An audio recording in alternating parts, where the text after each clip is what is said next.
Chi è tra noi che non ama il fascino delle caldarroste?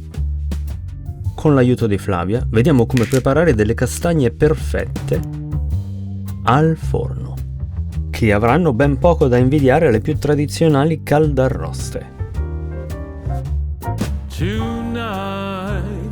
Prima grande considerazione: selezionare le castagne migliori, castagne o marroni maturi al punto giusto. Noi abbiamo selezionato dei marroni piuttosto che delle castagne, ma quello che conta è che siano sodi, che la buccia non fletta quando pressata, che non vi siano spaccature o forellini. Castagne o marroni sani saranno facilissimi da sbucciare, seguendo le nostre indicazioni, ovviamente. Al contrario, quelli vecchi, mosci, imperfetti renderanno la rimozione della pellicina un'enorme seccatura. La preparazione delle castagne è banale. Occorrerà fare il noto taglio sulla pancia del frutto. Piuttosto che lo spelucchino usate le forbici. Sarà facilissimo, veloce e sicuro. Provate a non andare troppo in profondità, anche se di certo non è un crimine se intaccate la castagna. I'm so tired of being alone.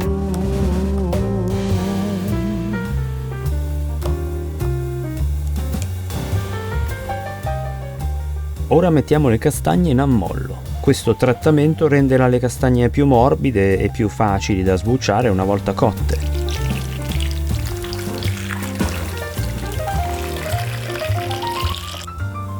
I marroni sono pronti per il forno. Non li asciughiamo, ci serve l'umido nel forno, per evitare che si secchino troppo, e le trasferiamo su teglia, possibilmente in ferro, tutte a pancia in su, in forno a 180 gradi statico per 20 minuti. Quindi aumentiamo la temperatura a 220 gradi per altri 10 minuti o fintanto che le castagne non risultino dorate e ben cotte. Guardate che belle!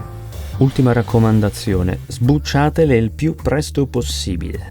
Più si attende e più sarà arduo il compito. E poi vuoi mangiarsi le castagne senza scottarsi un po' le dita? No.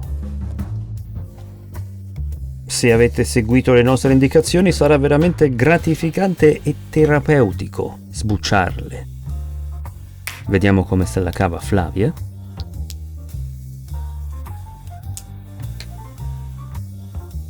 Perfetto. Fateci sapere come vengono le vostre e non dimenticate di mettere un mi piace per Flavia e di iscrivervi a Piatto, il canale dei veri amanti del buon cibo e dei sapori autentici.